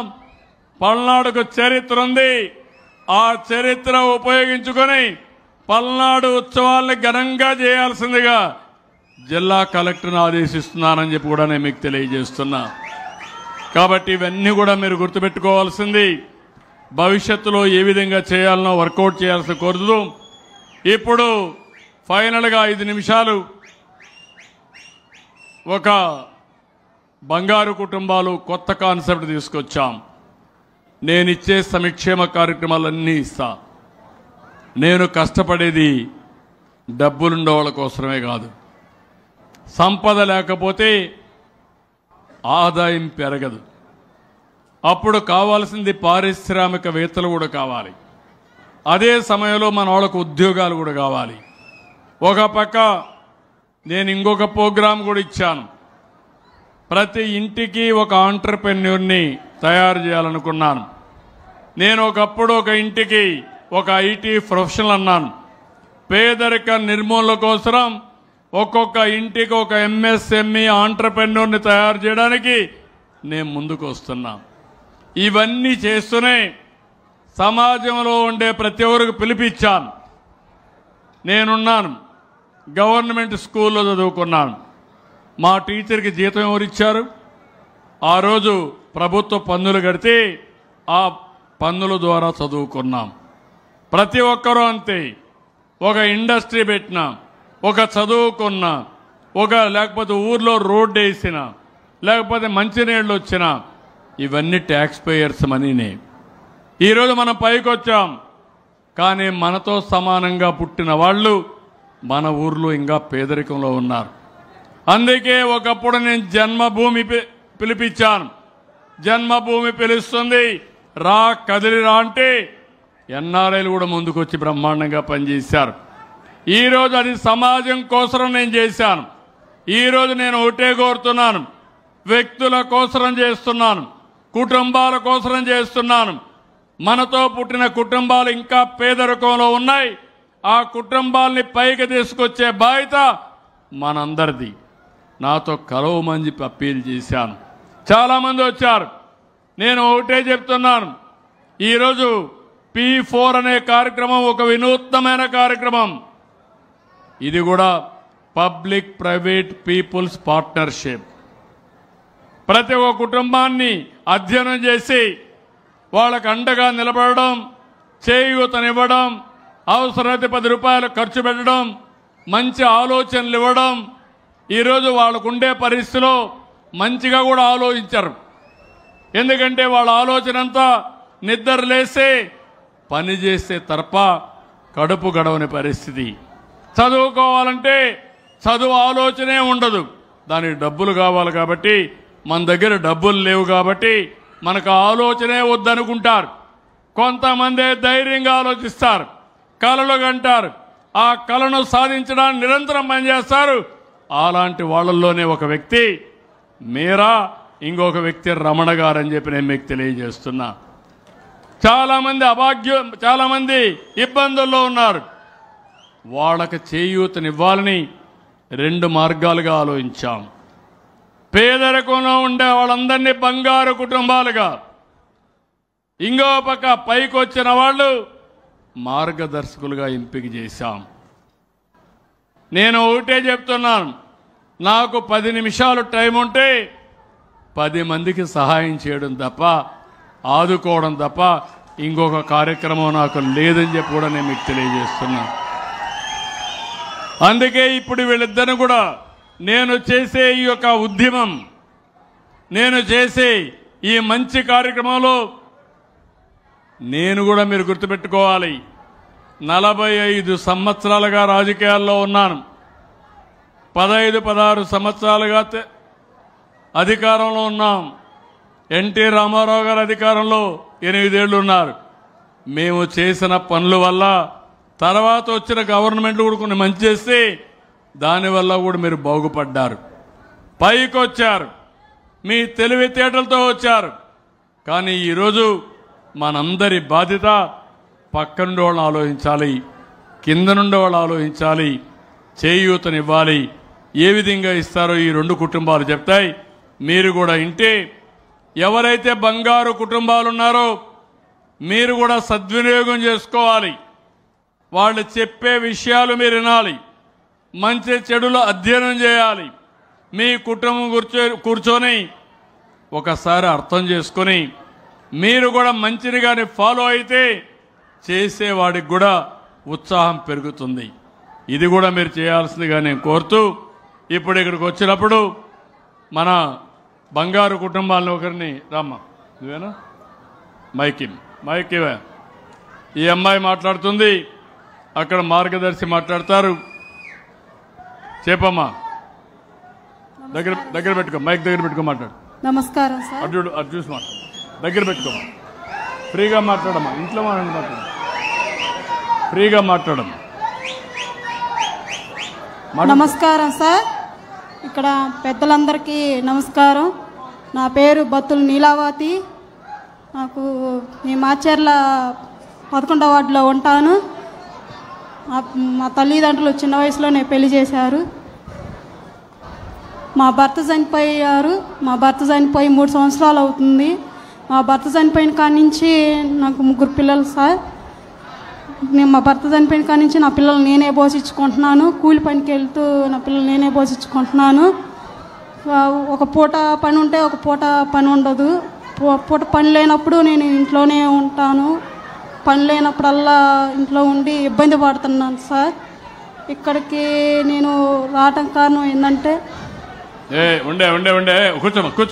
కూర్చో, తీసుకుంటా కదా, నేను తీసుకుంటాను. పక్కన నిలబెట్టు, ఆ అమ్మాయిని అక్కడ నిలబెట్టు. చూడ, అమ్మాయిని అక్కడ నిలబెట్టండి. నేను పోయేటప్పుడు ఈ పక్కన మనం అమ్మాయిని నిలబెట్టండి. ఓకే, వాళ్ళకు ప్రాబ్లమ్స్ ఉంటే ఎవరైనా కాగితాలు ఇవ్వాలంటే వరుసగా నిలబెట్టండి, తీసుకుంటూ వెళ్తాను. ముందు వాళ్ళు నిలబెట్టండి. ఓకే, చెప్పమ్మా.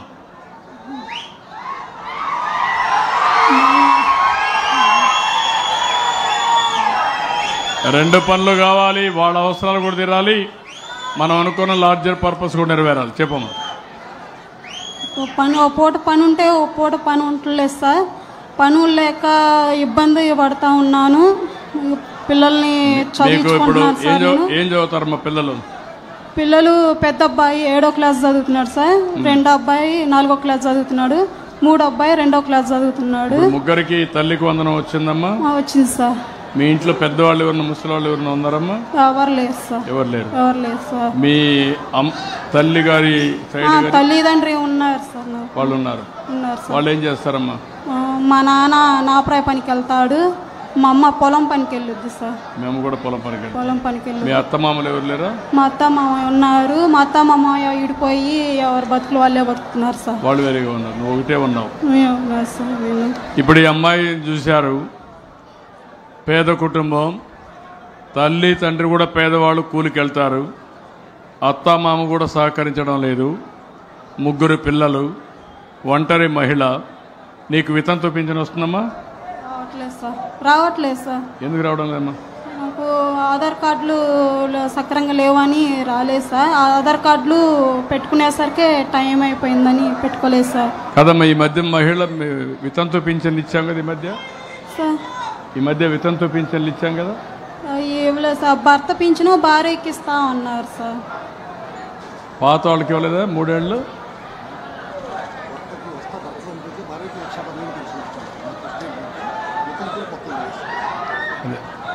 ఓకే, ఇప్పుడు ఈ అమ్మాయికి ఇలాంటి వాళ్ళకి కలెక్టర్ కూడా చెప్తున్నా, ఒకసారి ఎగ్జామ్ చేసి అమ్మాయికి ఇమ్మీడియట్గా వితంతు పింఛన్ ఇవ్వండి. ఈ నెల నుంచి నీకు 4,000 రూపాయలు పింఛను కూడా ఇస్తామమ్మా. దానివల్ల నీకు ఉపయోగపడుతుంది. ఇప్పుడు ఇక్కడ మార్గదర్శి ఉన్నారు, ఎట్లా చేస్తారు చెప్పండి. మార్గదర్శి మీ పేరు చెప్పండి బ్రదర్. మీ పేరు? Good afternoon sir. గౌరవనీయులు మన రాష్ట్ర ముఖ్యమంత్రి వాళ్ళు శ్రీ నారా చంద్రబాబు నాయుడు గారికి, అలాగే వేదిక పైన ఉన్న మన ఎంపీ గారు లావు కృష్ణదేవరాయలు గారికి, మన శాసనసభ ఎమ్మెల్యే గారికి, సభకు అందరికీ నమస్కారం తెలియజేస్తున్నాను. మన మాచర్లకే తలమానికమైన మన కేసీపీ సిమెంట్ సంస్థ తరఫున నేను సీనియర్ జనరల్ మేనేజర్గా పనిచేస్తున్నాను. మా సంస్థ చైర్మన్ అండ్ మేనేజింగ్ డైరెక్టర్ గారు ఎన్నో ఇటువంటి ఉపాధి కార్యక్రమాలు ఎన్నో చేపట్టారు. ఇటువంటి P4 పథకాన్ని స్థాపించిన వెంటనే మన సారు చంద్రబాబు నాయుడు గారు, మా సిఎండి మేడం గారు కానీ, జేఎండి మేడం గారు, మా ఇందిరా దత్తు గారు కానీ ఇమ్మీడియట్గా మా యొక్క ఎంప్లాయీస్ని ఎవరైతే కాంటాక్ట్లో ఉన్నారో వాళ్ళను 105 మంది ఎంప్లాయీస్ను ఒకేసారి పర్మనెంట్ చేయడం జరిగింది. ఇది మా సార్ యొక్క ప్రోత్సాహం వల్ల, మా మేనేజ్మెంట్ ప్రోత్సాహం వల్ల నేను చేయగలిగాను. ఇటువంటి యొక్క ఉన్నతమైన కానీ మాచర్ల ప్రజలకు కానీ, తర్వాత ప్రభుత్వం చేసే ఆదేశాలకు కానీ మేము ఎప్పుడూ ముందుండి చేస్తామని మీకు అందరికీ నేను చేస్తున్నాను. ఈరోజు ఈమె నీలావతి గారు ముందుకు వచ్చారు. ఈమెకు ఒకరోజు పని ఉంటే ఒకరోజు పని ఉండదు. అదే ఈ పనిని రోజు కల్పిస్తే ఈమెకు మంచి భవిష్యత్తు ఉంటుందనే ఉద్దేశంతో ప్రతిరోజు కూడా మేము ఉద్యోగంలో ఒక పని కల్పిస్తూ ప్రతిరోజు మేము ఇస్తాం సార్. ఇచ్చేసి ఆ తర్వాత ఖాళీ టైంలో ఏమైనా ఉంటే కూడా కుట్టు మిషన్ ఇస్తే కుట్టు మిషన్ కొట్టుకుంటే కూడా వారి యొక్క జీవనోపాధి కానీ, వాళ్ళ పిల్లలను చదివించేదానికి కానీ మంచి భవిష్యత్తు ఉంటుందనే ఉద్దేశంతోనే ఇటువంటి కార్యక్రమం చేస్తున్నాం సార్. ఇంకా ఇదే విధంగా P4 కార్యక్రమంలో భాగంగానే ఇంకా కుట్టు మిషన్లు పంపిణీ చేసేదానికి మా మేనేజ్మెంట్ వారు కూడా ఈ యొక్క CSR యాక్టివ్లో ఒక 50 మిషన్లు శాంక్షన్ చేశారు సార్. అదేవిధంగా మేము తప్పకుండా ఏదైతే పేద ప్రజలు ఉన్నారో మేము తప్పకుండా చేసి వారి యొక్క అవసరాలను మేము తీర్చుకుంటూ ఉంటాం. ముగ్గురు పిల్లల్ని చదివించే బాధ్యత మీది. ఇప్పుడు గవర్నమెంట్ 15,000 ఇస్తున్నాం. అవసరమైతే మంచి స్కూల్లో పెట్టి ఆ 15,000 కూడా మీరు వాళ్ళకి ఫ్యామిలీకి సంవత్సరానికి వస్తుంది. అప్పటికి 4,000 ఇస్తున్నా. మీరు ఉద్యోగం ఇస్తే కొంత డబ్బులు వస్తుంది. ఆ డబ్బులంతా కూడా పూల్ చేసి ఈవిడ బాగుపడడం, పిల్లల్ని ఉన్నతమైన చదువులు చదివించి మీరు వాళ్ళ జీవితాల్లో స్థిరపడే విధంగా చేసే బాధ్యత కేసీపీ తీసుకోవాలి. దానికి మీరు సిద్ధంగా ఉన్నారా లేదా? తప్పకుండా సార్. అది తీసుకొని ఇప్పటి నుంచి వాళ్ళ ఫ్యామిలీ ఒక ప్రణాళిక తయారు చేసి, ఒక విజన్ తయారు చేసి ఆ కుటుంబాన్ని బాగు చేయాలి. ఈవిడ కూడా ఏం చదువుకున్నాం మనం, ఆ అమ్మాయిని కూడా కుట్టు పనులు కానీ ఇవన్నీ చేపించి ఆదాయం ముందు మీ దగ్గర పెట్టి ముందు మా దగ్గర ఉద్యోగం ఇస్తాం సార్. ఉద్యోగం పని కల్పిస్తాం సార్. పని కల్పించి ఒక కుట్టు మిషన్ ఇచ్చి ఆమె ఖాళీ టైంలో డెవలప్మెంట్ చేసేదానికి మేము ఆ ముగ్గురి పిల్లల్ని మీ పిల్లలుగా భావించి కేసీపీ చదివించే బాధ్యత మీది. స్థిరపడే వరకు మీ బాధ్యత. తప్పకుండా సార్. వీళ్ళే కాదు, ఇంకా అలాంటివన్నీ ఎన్ని కుటుంబాలు తీసుకుంటారో కేసీపీ ముందుకు రావాలి. ఓకే. మేము ఈ యొక్క ఇటువంటి స్వచ్ఛ ఆంధ్ర కానీ, స్వచ్ఛ భారత్లో కానీ, ప్రభుత్వం తరఫున కానీ, మా కేసీపీ సంస్థలో కానీ మేము చాలా ఎంతో చేస్తున్నాం సార్. ఈ యొక్క పట్టణ ప్రజలకు, మాచర్ల పట్టణ ప్రజల్లో కూడా తాగునీటి కానీ, సాగునీటి కానీ మేము చాలా చేస్తున్నాం సార్. ఎక్సలెంట్ మా, నేను అభినందిస్తున్నా. కేసీపీ మంచి సంస్థ. కానీ ఇప్పుడు నేను కోరేది, మీరు మేనేజ్మెంట్ మీకు ఎట్లయితే కేసీపీ దత్ గారు పైకి వచ్చారో, ఈరోజు మీకు బంగారు కుటుంబాన్ని అప్పచెప్తున్నా. బంగారు కుటుంబం రేపు రాబోయే రోజుల్లో మార్గదర్శిగా తయారు కావాలి. 10 కుటుంబాలను ఆదుకోవాలి. అదే మీకు అందరికీ ఈరోజు చెప్పాను నేను. అంటే పేదవాడు ఎప్పటికీ పేదవాడుగా ఉండడానికి వీలు లేదు. పేదవాళ్ళకు కూడా తెలివితేటలు ఉన్నాయి. ఆ తెలివితేటలు ఉపయోగించగలిగితే మట్టిలో మాణిక్యాలు మన పిల్లలు. దానికి కావాల్సిన సానబెట్టడమే. ఆ సానబెట్టే బాధ్యత మీకు అప్పచెప్తున్నా. Be clear. ఎన్ని కుటుంబాలు తీసుకుంటారో కలెక్టర్తో మాట్లాడండి. అవి కూడా తీసుకొని ఫోకస్ చేయండి. అలాగే సార్. తప్పకుండా సార్. ఏదైతే మేము స్కిల్ డెవలప్మెంట్లో భాగంగా కానీ నా మాట నువ్వు చేసిన పనులన్నీ అభినందిస్తున్నా. ఇప్పుడు స్ట్రైట్ క్వశ్చన్, ఎన్ని కుటుంబాలని బాగు చేస్తారు? Be clear. నువ్వన్నీ నాన్చొద్దు. ముందు మారిగా నా దగ్గర నానుస్తా ఉండేవాళ్ళు. ఇప్పుడు నాన్చే పని లేదు సార్. ఇప్పుడు అడిగిన దానికి చెప్పడమే. ఇప్పుడు 50 కుటుంబాలకు మేము కుట్టు మిషన్లు ఏర్పాటు చేస్తాం సార్. తప్పకుండా నువ్వు కలెక్టర్తో మాట్లాడి ఎన్ని కుటుంబాలని మీరు పైకి తీసుకొస్తారో, కుట్టు మిషన్లు వచ్చి 4 రోజుల తర్వాత కుట్టు మిషన్లు కూడా పనిచేయలేదంటే అది కరెక్ట్ కాదు. కుట్టు మిషన్లు పనిచేయాలా, వాళ్ళ జీవితాలు మారాలి. నా కొలమానం నువ్వు కుట్టు మిషన్ ఇచ్చావా లేకపోతే ఇంకోటి ఇచ్చావా అని కాదు, వాళ్ళ తలసరి ఆదాయం ఎంత మారింది, వాళ్ళ తలరాత ఎట్లా మార్చారో అది నేను చూస్తాను ప్రతి ఒక్క వ్యక్తిని. అది నీ బాధ్యత. తప్పకుండా సార్, తప్పకుండా చేస్తాం sir. Thank you sir, thank you very much sir. రమ్మా, ఇక్కడ రమ్మా, మైక్ ఇవ్వండి, మాట్లాడమ్మా. నమస్కారం సార్. దగ్గర పెట్టుకోమ్మా. నమస్కారం సార్, నా పేరు షేక్ నజీరున్. మా అమ్మ నాన్న నన్ను చిన్న వయసులోనే పెళ్లి చేశారు సార్. దానివల్ల నాకు ఒక పాప పుట్టిన తర్వాత మా వారు యాక్సిడెంట్లో చనిపోయారు. వారు చనిపోయిన తర్వాత నాకు చూసేవాళ్ళు ఎవరు లేరు సార్. మా తల్లి తండ్రి నన్ను కూలి పని చేసి నన్ను నా పిల్లని చూశారు సార్. నాకు ఒక చెల్లి ఉంది. మా ముగ్గురిని వాళ్లే పోషించారు సార్, పొలం పని చేసి. వాళ్ళతో పాటు నేను పని చేసి నా కూతుర్ని పోషించుకున్నాను సార్. 10 వరకు అయితే చదివించాను. నాకైతే చేత కాదని నేను చెప్పాను. మా అమ్మగారు అన్నారు, లేదమ్మా మేము ఉన్నాం కదా, మేము ముగ్గురం కలిసి చేసుకొని మీ పిల్లలకి నీకు మేము అండగా ఉంటామని నన్ను దగ్గరగా తీసుకున్నారు సార్. కాకపోతే నాకు ఒక చెల్లి ఉంది. ఆ చెల్లి కూడా డిగ్రీ చేసి ఉంది. ఆ పిల్లకు కూడా ఏమీ లేదు. కాకపోతే చదివేదానికి మనకు చేత కాలేదు సార్. కాకపోతే నా కూతురు 10లో A+ మార్కులతో వచ్చింది సార్. కాకపోతే ఇంకా చదివిస్తామని చదివిస్తే డిగ్రీకి వచ్చేసి కూడా మంచి మార్కులతో 920 మార్కులతో పాస్ అయింది సార్. అప్పుడు మా అమ్మగారు అన్నారు, పిల్ల చదువుతుంది కదమ్మా, చెల్లికి ఎటు చదివేయట్లేదు కాబట్టి మేమందరం కలిసి అమ్మాయి ఎంతవరకు చదివిస్తే అంతవరకు చదివిస్తామని చెప్పారు సార్. ఈ మధ్య కాలంలో మా అమ్మగారు ఒంట్లో బాగోలేక మేము చూపించాం, కానీ మా డబ్బు సరిపెట్టి చూపించినా కానీ మా అమ్మగారి బాగా కాలేదు సార్. మా అమ్మగారు 10 రోజులు హాస్పిటల్లో ఉండి ఇంట్లో 10 రోజులు కష్టపడి మా చేతుల బంద ప్రాణాలు వదిలిపెట్టారు సార్. అప్పటి నుంచి మా నాన్నగారికి కూడా బాగోట్లేదు. మా నాన్నగారు నేను మా చెల్లి కష్టపడి నా కుటుంబాన్ని నేను సాక్కుంటా వస్తున్నాను సార్. నా కూతురు ఇప్పుడు డిగ్రీ చేయాలమ్మా అంటే నా చెల్లి తోడు ఉండి, నీకేం భయం లేదక్క, నాన్న నేనున్నాము, నీ కూతురు చదువుకోవాలంటే మేము కష్టపడి నీ కూతుర్ని చదివిద్దాం, కాకపోతే ఎవరన్నా సహాయం చేస్తే నేను కూడా చదువుకుంటానక్కంటే సరేలమ్మా అని డిగ్రీ కాలేజ్లో జాయిన్ చేశాను సార్. BSc జాయిన్ చేశాను నా కూతురు. నా పేరు షేక్ నజీరున్ సార్. షేక్ నజీరున్. ఇప్పుడు మీ చెల్లెలు ఏం చదువుతుందమ్మా? డిగ్రీ చేసింది సార్. డిగ్రీ చేసింది.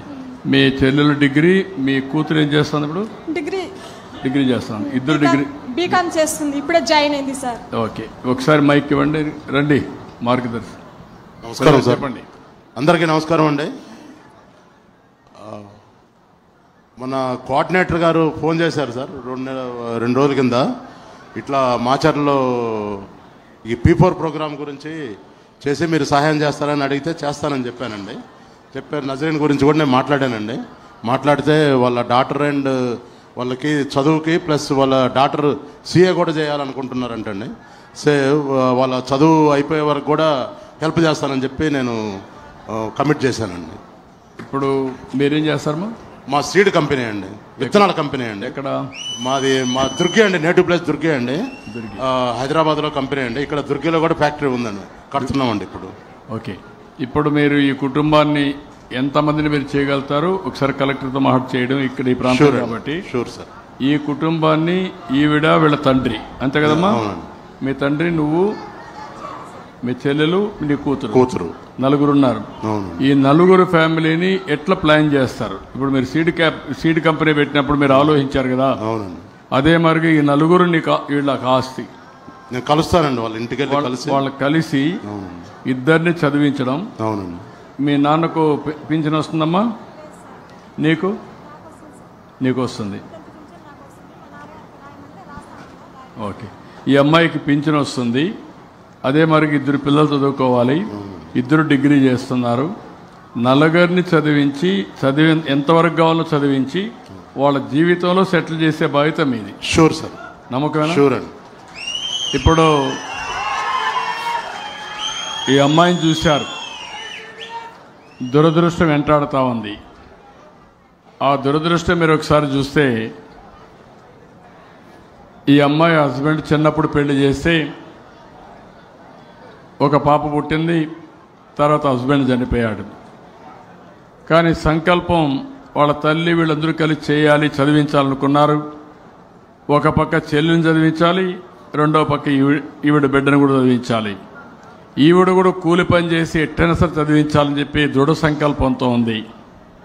కానీ చాలని ఆదాయం, కలిసి రానటువంటి ఆరోగ్యం, ఈ రెండు వచ్చినప్పుడు మనం గుర్తుపెట్టుకోవాలి. నాకు అందుకే మనసుండే మనుషులుంటే కొంతవరకైనా ఈ సమస్యల పరిష్కారం అవుతాయనే ఉద్దేశంతోనే నేను P4 తీసుకొచ్చాను. డబ్బులు అనేటివి అందరికీ వస్తాయి, కానీ కొంతమంది మనసుండే మనుషులుంటారు, వాళ్ళు 10 మందికి సహాయం చేస్తారు. అలాంటిది ఇప్పుడు నిన్నటి వరకు వారికి తెలియకపోయినా మనం చెప్పిన తర్వాత విని, నేను ఈ ప్రాంతంలో పుట్టాను, ఈ ప్రాంతంలో 10 మందికి సహాయం చేయాలని P4 ద్వారా ముందుకొచ్చారంటే వారిని మనస్ఫూర్తిగా అభినందిస్తున్నాం. మీ పేరు? నా పేరు వెంకటేశ్వరరావు. వెంకటేశ్వరరావు అభినందిస్తూ గట్టిగా చప్పట్లు కొట్టి అభినందించండి. ఈ నలుగురిని ఆధారంగా తీసుకుని వీళ్ళింట్లో ఇద్దరున్నారు. వీళ్ళ తండ్రి వేరేగా ఉన్నాడు, కానీ ఆయన కూడా ఒక పక్కన భారం, ఈవిడ ఉంది. ఇద్దరికి ఒకరికే పింఛన్ ఇస్తున్నాం. వాళ్ళకు కూడా కలెక్టర్కి ఆదేశాలు ఇస్తున్నాం. ఇద్దరికి 4,000 రూపాయల పింఛను మన ఓల్డేజ్ పింఛన్ ఇస్తామని, వీడికి ఇతంతో పింఛను, వాళ్ళ తండ్రికి ఓల్డేజ్ పెన్షన్ ఇచ్చి, అదే సమయంలో ఇద్దరి చదువులు చదివించే బాధ్యత ఆయనకు అప్పచెప్తున్నా. ఫ్యామిలీని నెక్స్ట్ లెవెల్కి తీసుకుపోయే బాధ్యత ఒకరోజు నేను చూస్తాను. వెంకటేశ్వర గారు, మీరు చేయూతనిచ్చిన కుటుంబం ఈరోజు బంగారు కుటుంబం, రేపు రాబోయే రోజుల్లో మార్గదర్శిగా తయారై వాళ్ళు కూడా ఒక 100 కుటుంబాలకు సహాయం చేసే పరిస్థితి మీరు తీసుకురావాల్సిన అవసరం ఉంది. చేస్తారని చెప్పి ఆశిస్తున్నా. ఇది నా ఆలోచన. ఈ ఆలోచన చేయడం చాలా సులభం, దీన్ని జయప్రదం చేయాలంటే చాలా కష్టం. పోతూ పోతూ చెత్తంతా వేసిపోయాడు, చాలా సులభం. ఆ చెత్త క్లీన్ చేయడానికి నాకు సంవత్సరం పడతా ఉంది. ఏది కూడా మీరు గుర్తుపెట్టుకోవాలి, చెడు చేయడం 1 నిమిషం పని, మంచి చేయడానికి మాత్రం చాలా శ్రమ అవసరం, పట్టుదల అవసరం, కన్సిస్టెన్సీ అవసరం. అందుకే నేను ఈ కార్యక్రమాన్ని మనస్సుకు దగ్గర పెట్టుకొని చేస్తున్నా. అందుకే మళ్ళీ చెప్తున్నా, నా శేష జీవితం పేదవాళ్ళకి అంకితం.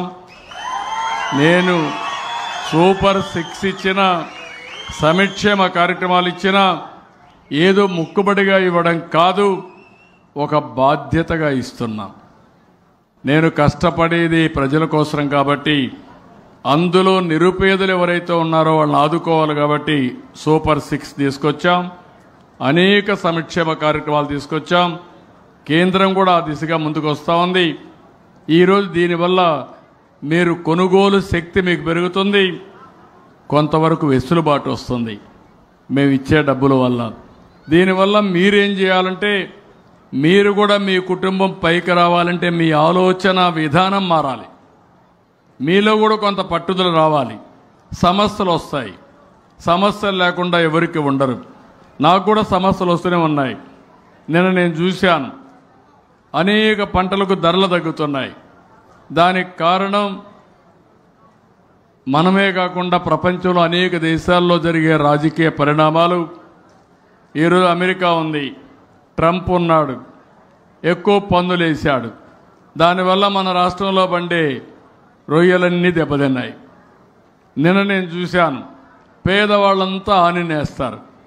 ఆనినేస్తే 16 సార్లు వర్షం పడిపోయింది.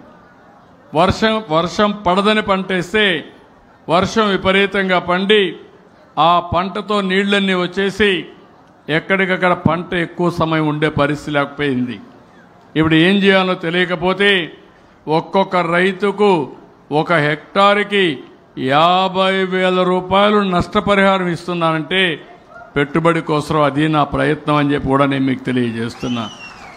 ఎప్పుడు ఇవ్వాల, వరదొచ్చి పంట కొట్టుకోకపోతే కూడా 25,000 ఇచ్చేవాళ్ళం.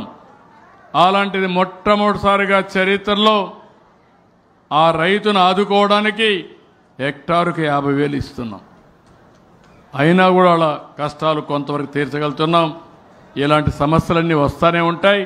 సమస్య వచ్చినప్పుడు పారిపోకుండా, దిగులు పడకుండా ఆ సమస్య నుంచి మీరు ఆలోచించి రైట్ డెసిషన్ తీసుకొని ముందుకు పోవడం తప్ప వేరే మార్గం లేదు. కొంతమంది నేను చూస్తూ ఉంటాను, సమస్య వచ్చింది కాబట్టి భయపడిపోయి అఘాయిత్యం చేసుకుంటారు. కొంతమంది చనిపోతారు, ఆత్మహత్యలు చేసుకుంటారు. ఒక పంట వేస్తాడు, పంట పోతుంది, పంట పోతే అప్పు కట్టాలి, దిక్కుదోచదు, ఇమీడియట్గా ఆ నిమిషంలో ఆత్మహత్య చేసుకునే పరిస్థితికి వస్తారు. చావు పరిష్కార మార్గం కాదు, లేకపోతే అధైర్యపడడం పరిష్కార మార్గం కాదు, కుంగిపోవడం కూడా పరిష్కార మార్గం కాదు.